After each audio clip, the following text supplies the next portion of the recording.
Bom dia, sexto ano, tudo bem com vocês? Hoje, no dia 27 de abril de 2020, a nossa pauta é do capítulo 5, Civilização Maia. Nós continuamos falando sobre os povos do continente americano. Nós vimos nas últimas aulas que os povos do continente americano estavam na América entre 11 a 50 mil anos atrás. Já existiam bastante gente aqui na América, no continente americano. Mas hoje nós vamos começar a falar sobre a civilização maia, civilização muito importante, uma civilização da América pré-colombiana. Quando eu falo para vocês pré-colombiana, é uma civilização que é antes da descoberta dos europeus, da descoberta da América, uma civilização que existiu antes de 1492, antes de Colombo descobrir o continente americano. Uma civilização que não teve contato com os europeus, não teve contato nenhum com os europeus. Elas viveram mais ou menos entre 1500 a.C., para vocês terem uma ideia, até os séculos 8 e 9 depois de Cristo. Era uma sociedade, vocês peguem a apostila de vocês na página 289. Vamos lá para o primeiro parágrafo.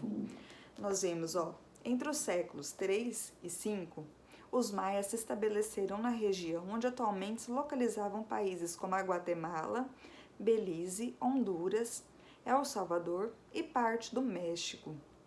A civilização maia ela ficou conhecida por desenvolver cidades-estados independentes, com uma estrutura urbana bastante avançada. Então a estrutura parecia assim, bem diferente, com bastante tecnologia. Eles eram umas cidades-estados totalmente independentes. Cada cidade-estado tinha o seu líder, as pessoas que mandavam. Então ela não era um império em si. Não tinha, como eu posso explicar para vocês, um presidente, que nem nós temos, um presidente que manda no nosso país. Cada cidade-estado era independente, cada cidade-estado tinha o seu líder, as pessoas que mandavam.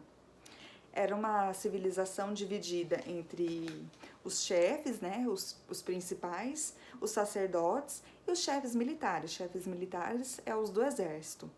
Em segundo lugar, vinha outra classe bastante importante, que eram os comerciantes e os artesãos livres. Em terceiro lugar, vinham os camponeses e os escravos. Era uma sociedade sem mobilidade social nenhuma. Ou seja, se você nascesse escravo, você morreria escravo. Você não tinha como mudar a sua condição financeira. Por mais que você trabalhasse, você nunca conseguiria enricar, ganhar dinheiro e mudar a sua classe social. Você morreria escravo, independente do que você fizesse. Se você nascesse chefe militar, numa família de chefes militares, você continuaria sendo chefe militar. No terceiro parágrafo a gente até vê, por serem independentes entre si, com leis e governos próprios, as cidades maia formaram cidades-estados. Entre elas se destacaram algumas cidades aqui, como a de Mayapã, de Tikal e Chichen Itzá. Bom, a gente até vê uma figura aqui que parece uma pirâmide, até lembra o Antigo Egito. Essa pirâmide, diferente do que era no Antigo Egito, servia como prédios públicos, onde eles se reuniam para discutir sobre a economia, sobre a política deles, diferente do que acontecia lá no Egito. Aqui as pirâmides eram utilizadas para guardar o corpo dos faraós e da família dos faraós. Aqui não, aqui eram templos onde as pessoas se reuniam para discutir questões políticas, questões da economia. A economia deles era... Eles comercializavam uma região com a outra, uma cidade com a outra. Um alimento muito importante, que até é citado aqui na página 289, é o milho. O milho era um alimento sagrado, tinha até um deus do milho. Era a religião deles, gravem isso, era uma religião politeísta, ou seja, não era um deus que eles acreditavam, como nós acreditamos que existe apenas um deus. Eles acreditavam em vários deuses. E tinha até o deus do milho. Então, eles faziam uma oferenda do milho para esse deus. Então, esse alimento era muito importante, não só para comercializar com outras cidades e estados, mas como era utilizado para fazer oferenda. Eles acreditavam também que o ser humano vinha do milho. Olha só que eles acreditavam? Que o ser humano se originava do milho, da semente do milho. Então, era um alimento de muita importância. Eles também comercializavam mandioca, a batata, o cacau. Eles tinham até uma moeda, não era mais uma sociedade de escambo. Acho que vocês sabem o que é escambo. Escambo é quando você troca uma mercadoria por outra. Agora não, agora eles teriam uma moeda que se originaria até do cobre e também da semente do cacau eles fariam algumas moedas. Na página 290, nós vemos como que era a civilização maia. Olha lá. A civilização maia desenvolveu conhecimento nas mais diversas áreas, como a astronomia, na matemática e na arquitetura.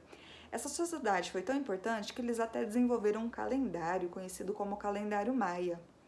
Esse calendário, acho que vocês já escutaram falar, é um calendário de 365 dias, para vocês verem como que eles eram avançados em tecnologias, em conhecimentos de astronomia, conhecimentos da matemática, eles tinham todo um conhecimento, todo um avanço tecnológico. Os conhecimentos, olha lá no segundo parágrafo, na área da astronomia possibilitaram a elaboração de 2 tipos de calendários, um deles conhecido como AB, foi criado com base no movimento da rotação do Sol, totalizando 365 dias, e o outro se baseava em rituais e tinha 260 dias. Os maias também elaboraram um sistema de numeração que facilitou diversas atividades cotidianas, principalmente as administrativas e as comerciais. Nesse sistema, os algoritmos eram representados por meio de símbolos como um ponto, uma barra horizontal e uma forma oval parecida com uma concha, que representavam o zero. Ou seja, eles tinham a escrita deles e desenvolveram a numeração deles para que eles conseguissem utilizar na economia, conseguissem comercializar um com o outro. Então, é basicamente isso. O sistema de escrita deles também é bastante importante. Aqui fala que os maias desenvolveram o sistema de escrita formado por cerca de 800 sinais. A gente viu na civilização do Egito, na civilização da Mesopotâmia, que também eles tinham bastante sinais. Aqui também não foi diferente, que representava sons, ideias e objetos. Esses símbolos eram elaborados por escritores especializados chamados escribas também e registrados em rochas ou em códices. Além de ter uma função de comunicação, a escrita mais possuía um caráter sagrado, por isso os escribas dedicavam tempo para aprimorar suas mensagens por meio de símbolos ricamente adornados. Bastante interessante. Então, eles também tinham a escrita própria deles. Eles desenvolveram todo um conceito que os escribas também tinham essa importância, que eram eles que desenvolviam isso, parecido com a civilização do Egito e da Mesopotâmia. Os escribas tinham bastante importância. Na página 291, tem alguns exercícios para vocês fazerem. O número 1, complete o diagrama a seguir com as palavras corretas. E a número 2 também para vocês fazerem. Aqui está pedindo para vocês juntarem com o colega. Como que nós estamos passando por um momento atípico, né? Não tem como vocês juntarem com o colega por conta do momento que nós estamos passando. Eu vou ver um jeito de colocar na plataforma para que vocês consigam resolver essa questão. Então, por hoje é basicamente isso, tá? Vocês podem também pesquisar na internet, tem alguns vídeos no YouTube também que eu vou disponibilizar para vocês darem uma olhada. E qualquer dúvida, vocês me chamam, ok?